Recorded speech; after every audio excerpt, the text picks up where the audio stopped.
things that we wanted to make sure when we wrote the measurement standards as IAB is to ensure that, again, Europe has very, very strict privacy laws, the US not so much, and then as we start thinking about Latin America, they have different privacy laws across different countries.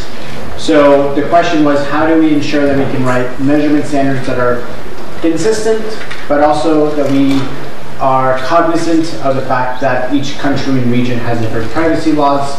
So we work closely with the different IABs across the different countries to ensure that there weren't any contradictions. That's really our main objective, to ensure that measurement was very consistent across the different places.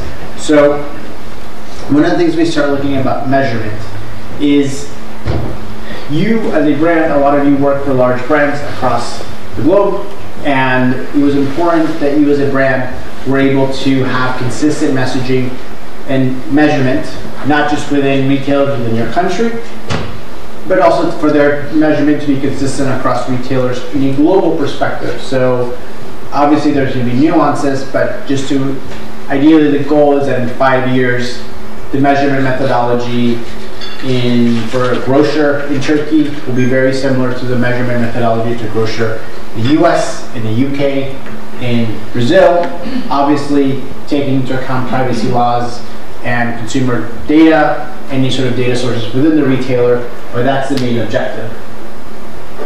So when you think about retail media, there's different ways in which you're evaluating performance. And what you really want to ensure is that you look at it from a complete full funnel perspective. So obviously, as I mentioned, ROAS, revenue, very important, but you don't want to make the same mistake Nike did, that you only focus on lower funnel and performance. You want to have an omni-channel strategy. So one of the things that I work closely with retailers in LATAM is helping them define and outline full funnel strategy. So with Cencosud in Chile, we developed a full funnel strategy that looked at how can we drive more brand searches within their app and also drive in-store purchases through a coordinated Instagram campaign and email marketing campaign. This campaign was really successful. Obviously, from a retail media perspective, right now, most retailers do last touch attribution. So if you were to, again, if you're planning things differently and you do a retail media social campaign, you're not going to see ROAS.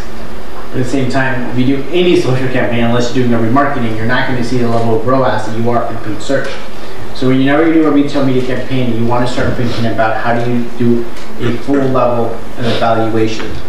There's also another metric that's discussed a lot. It's not a real metric, but it's return on relationship, or ROR. Return on relationship is how you can optimize the relationship you have with your retailer to fully leverage all the capabilities of retail media. And as I mentioned, the only way you can really fully optimize return on relationship is by knowing everything your team is doing internally with the retailer, understanding what your brand's objectives are with that retailer, so you can better negotiate with the retailer based on your objectives. Maybe you really love end caps and you see a lot of performance on that. Or maybe you have a product that's more towards younger demographic and you want to have a stronger social commerce presence. So it's really important that when you start thinking about the relationship that you're having with the retailer in negotiations, is really understanding what your brand, where your brand grows, and what are priorities for your brand. When we think about retail media and measurement standards globally, we have two different sets of metrics. We have derived metrics and non-derived metrics. The derived metrics is conversion rate, ROAS, click-through rate. These metrics are important, but it'd be really difficult for us to create standards on these metrics because there's a lot of nuances in how these metrics are measured and the methodology in which these measures are derived.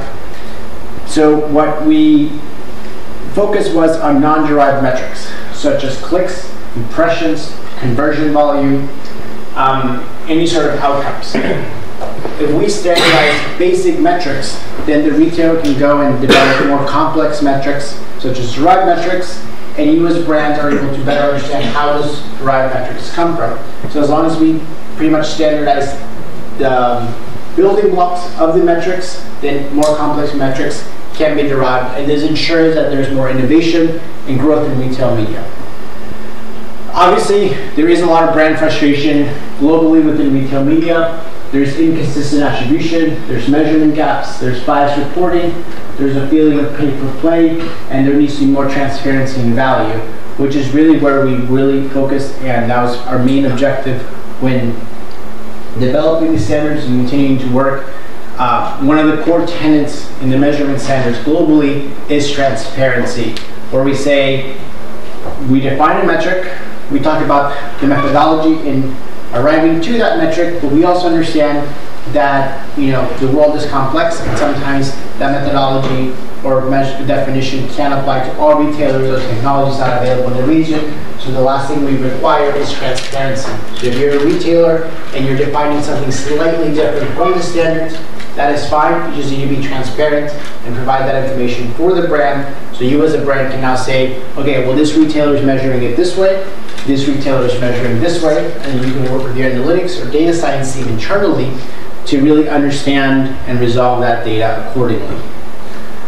So a lot of the recommendations that we have for retailers, when I work with retailers globally, in ensuring that they have robust measurement tools.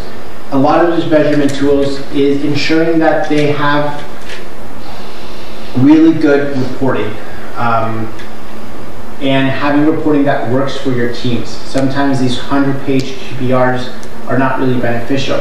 So it's how can retailers develop reporting that you can show C-level executives on kind of top line volume, a 5-minute presentation for the executives, and then you have your middle managers that they really want to understand what was the impact of those metrics, and then you obviously have your more granular metrics for the people that are day-to-day, hands-on keyboard optimizing retail media.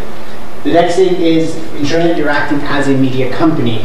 With the rise of commerce media, we're going to see much more competition, and retailers will have to see a lot more pressure in aligning and delivering performance.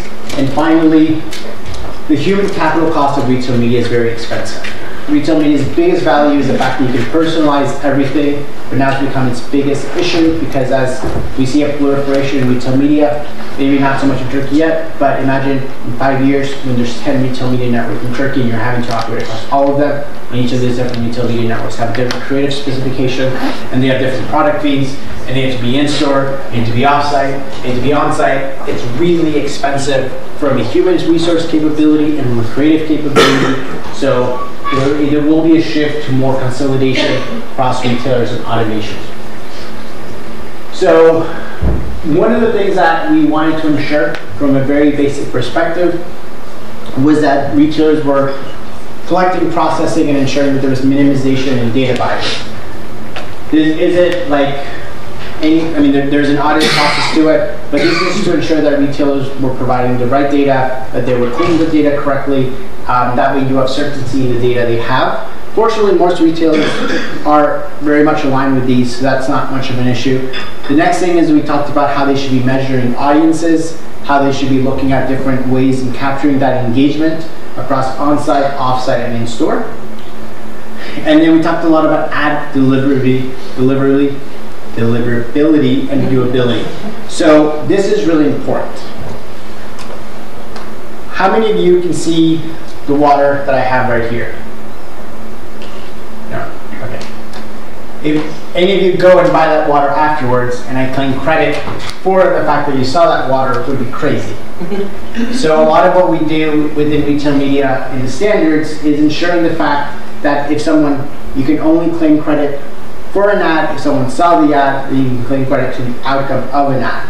That's incredibly important. So we defined closed-loop measurement from a standards perspective as the ability to measure an impact of an ad to an outcome.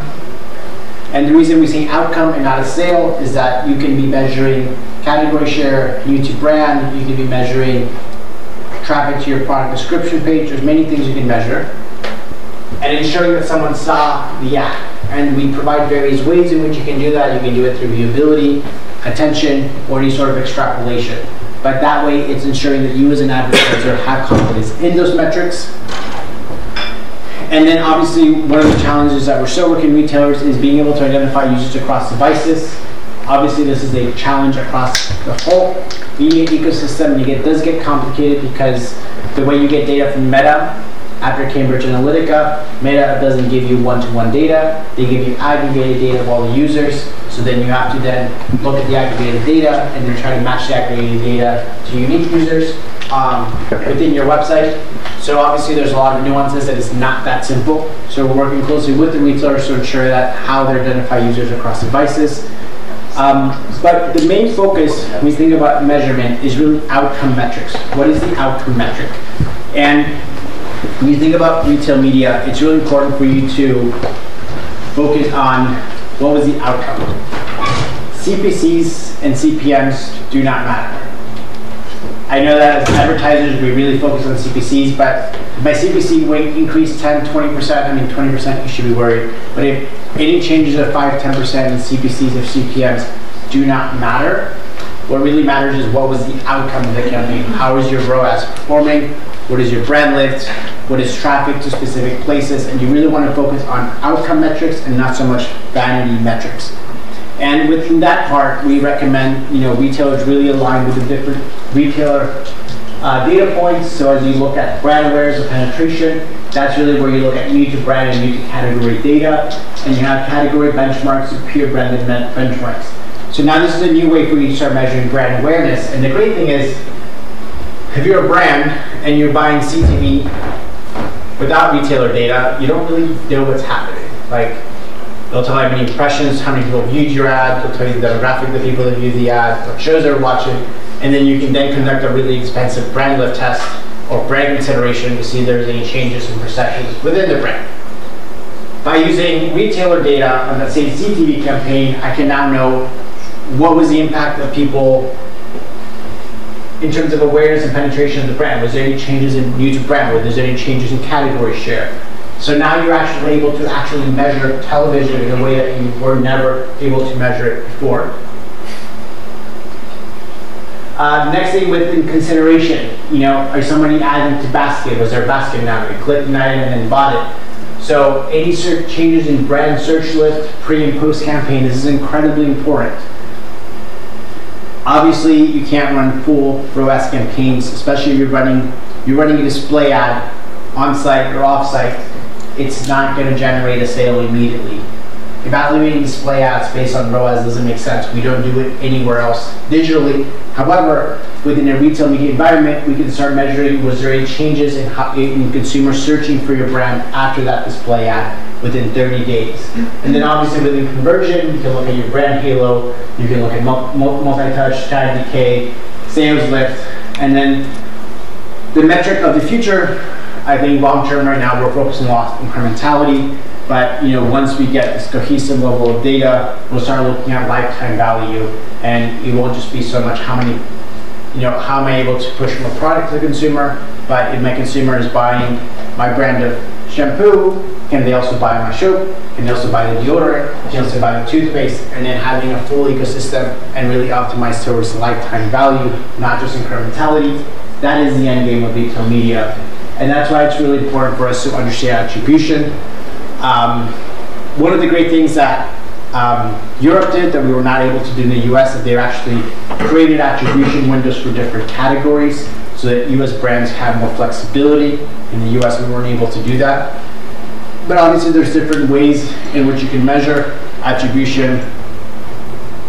And then obviously, incrementality is incredibly important. Again, there's not one right way of measuring incrementality because from an online perspective, I can do a random control test. I can also do computational machine learning, which is I analyze the data post-campaign, but I'm not doing an A/B test. But you can't do any of those things in an in-store environment. So within an in-store environment, you're doing a lot of pre-post sales, or you're doing a match market test where you're evaluating stores that saw the ad or didn't see the ad, or you're evaluating a time period where the ad was there or not there. So obviously there's not one correct way of measuring incrementality. So a lot of what we did with the measurement standards is ensuring, one, you're minimizing data bias, you're minimizing noise, you're taking into account any sort of extraneous sources, and then what we did is we talked about all the methodologies and we outlined best practices and how to achieve incrementality. And then, again, one of the biggest things for us was ensuring that there was transparency in reporting. The first steps towards standardization is ensuring that there's transparency. Again, the idea that everyone will be defining things the same doesn't make sense. You know, when you buy a car, there are nuances across different car companies. Not every single car company has the same engine. They're not using the same wheels. And the reason we buy different cars is because we like those differences. But at the same time, we want to have transparency in how the engine works, how many miles per gallon that engine is giving me. So that's really what the balance of retail media is. How can we have a lot of personalization and customization and innovation within the retailer, and then just being able to, you as a brand, know what it means for you in terms of measurement. Granular reporting is really important, ensuring that the way you're buying media is how it's being reported. And then in terms of data availability, we looked at different retailers. This is from the UK, and we looked at how they were looking at basic media metrics, how they were looking at more advanced media metrics. And through this study, we were actually able to then start identifying what were the priority items for start standardizing. And you know, it's really important to have consistency, but obviously not all retailers are going to have the same metrics. If you're a retailer and you sell electronics, purchase frequency is not a metric you can measure because no one's buying electronics more than 2 or 3 times every 2 or 3 years. So it's not really a metric that makes sense. So obviously, we have standards, we have definition methodology, and a lot of what we say is, if you use a metric, please use your definition methodology. But obviously, if it doesn't make sense for that retailer, do not. There's obviously, you know, a lot of challenges within measurement even today, and we're working closely with retailers on a global scale. You know, there's data delays, there's viewability verification, there's collaboration barriers with retailers internally and brands internally and also externally. There's issues in deduping of data, and there's also a shift towards insights. Fortunately, a lot of the more advanced retailers, and not to be biased, but you know, I do think that Mimeda is one of the most advanced retailers in terms of transparency in measurement, at least within Europe, is, you know, how can you get data faster? How can you enhance viewability metrics? How can you ensure that there's more certainty in closed measurement? How can you improve long-term collaboration? How can you work towards having more standardized measurement frameworks? So ensuring that metrics are much more consistent within that retailer. And then also, you know, strategic partnering focus. So we're going to see a lot more partnerships with, you know, a retailer and a CTV company, or a retailer and a social commerce company. To your point, we're going to see this rise of ad networks where you can buy media within one retailer and reach consumers across multiple platforms, and then know the impact of your ad at the end of your campaign. So kind of long-term, what does this framework look like? Right now, we have defined impressions. We're looking at on-site, off-site, and transparency verification. What we'll be working a lot in next year is ensuring that retailers have more consistent definitions. And you know, IAB Europe is doing a great job with this with their certification that they just launched. Any sort of third-party verification as well. In the future, this is 2026, 2027, there'll be much more focus on verification by third party, giving brands better transparency. There'll also be much more reporting flexibility and consistency. Same way with framework to improve methodologies of defining attribution.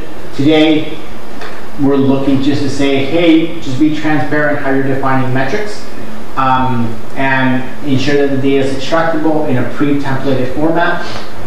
Next year, a lot of what we're working for is ensuring that there's availability and flexibility of the data where possible, so that if you're pulling data from multiple retailers, you can resolve it internally as a brand, whether that's through an API, that's log level data, and also having flexibility or predetermined attribution windows based on your brand's objectives. And then long term, we'll have more flexibility, real-time data availability through Open API or through cloud-based cloud solutions. So that's kind of like a three-phase approach where we are now, and kind of future is where we hope to see between 2028 at least. But that's kind of like the roadmap towards measurement. This concludes my presentation. Do we have any questions?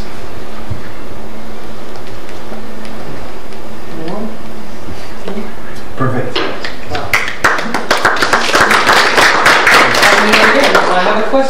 correct, yes. Well, thank you so much for this detailed view of how to cope with retail media. I have one question regarding establishing a retail media network for relatively smaller retailers. So what would your suggestions be for relatively smaller retailers to, make out their own retail media network? I would recommend you don't do it. Okay. And I mean, so the reason for that, it's small retailer. It's very expensive to launch a retail media network. The cost of data scientists are really expensive. The cost of data engineers are really expensive. The ability to scale. So if you're not able to drive scale, modern advertising all of advertising is based on scale. Where can I put my money so I can reach as many people as possible at the lowest cost? So if you're a smaller retailer and you want to get into the retail media game, I recommend you join a already consolidated retail media demand side platform that are starting to emerge. So again, we're seeing a lot of that with GoPup, with Instacart. We're seeing that with Criteo, where they kind of go in and they just kind of turn everything on and you can just run everything seamlessly. But as a retailer, or any retailer, what I would recommend is don't build first, do partnerships, integrate, have a good income stream coming in 2 or 3 years. If you see a lot of viability, you see a lot of strength, build, then you can start building your technology and you can fire your tech provider or you can white label it. Because obviously, like, if you hire a tech provider to do all of it and they charge 25% for media, in the first 3 years you make $1 million, 5 million, 10 million, 25% of $1 million, not that much. 25% of 10 million, that's a lot. And then you're better off using this 25% to invest in your infrastructure and build it yourself. But until you have enough capital and flow in money coming in, especially today in a very competitive retail media environment, I would recommend don't build. First, partner, and then if you do have that sustainability. But again, we're going to start seeing in the US a lot more consolidation. It is not sustainable for Coke to have 30 plus retail media networks. It's, especially when some only have like 500 stores and they have 1 million people that they're reaching. It's not sustainable growth. So, especially from an advertising perspective, you can't continue operating all these different smaller retailers. Okay, thank you. So, a second question. Can I? You gave me the mission, so I'm asking. Please go on. I think there's a question. Oh, good. Yes. So I was wondering regarding MRC standards in the States, are they adopting it? Like, let's say Walmart Connect or Kroger Precision or Target's Rumble, are they adopting the standards, or are they like, because it's so new for them, so are they like setting up their own standards for the industry? They are adopting it. So the way we did the measurement standards in the US is that there's 6 chapters and the retailer can choose which of them they want to get aligned to. So there's a lot of flexibility. Right now in the US, Instacart is the only retailer that is aligned with most of the standards. We are in talks with other retailers, so I communicate, I can't say which ones, but I'm in talk with most of the retailers. Public information right now that anyone can access, Walmart is in the auditing process with the MRC and the IAB to do that. So we've started the auditing process with Walmart, and then we've started initial conversations with Roundel and Kroger. We're in other conversations with other retailers that are trying to understand what they need to do, but obviously they haven't said yes yet, so that's not public information, but we're seeing a lot of them. And from a game theory perspective, I only really care about Amazon and Walmart. And Instacart, because if they get standardized, then everybody else has to do it. You don't have an option. So yeah. What is Amazon's standards? So we're currently talking to Amazon. Amazon is on some of the standards. They have click-based standards, and most of the standards in the U.S. were based on how Kroger and Amazon does attribution because they were the most transparent. So that wouldn't be an issue, but we are currently in conversation with Amazon on how they align to those standards. But with Walmart being standardized, the audit process takes about 6 months. It's a very expensive process. You have an auditing company, EY, that goes into your company, and they look at every single line of code. They look. It's not just, you don't just say like, I did it. It's a very lengthy, expensive process. But we hope that sometime mid next year, Walmart will be aligned to the standards, and then that will, given how fast Walmart's growing and everything, that will put pressure on Amazon to also align to that. The difficulty with Amazon is that they're a global company, so they're also looking to see what Europe did, what Australia is doing, different Latin America is doing, so there's a lot more nuance for them. Obviously, Walmart is in Canada, Latin America, and the US and UK with ASDA, and obviously Asia. So, but they do operate very differently. Walmart operates as separate companies in different countries, whereas Amazon does operate as a global entity.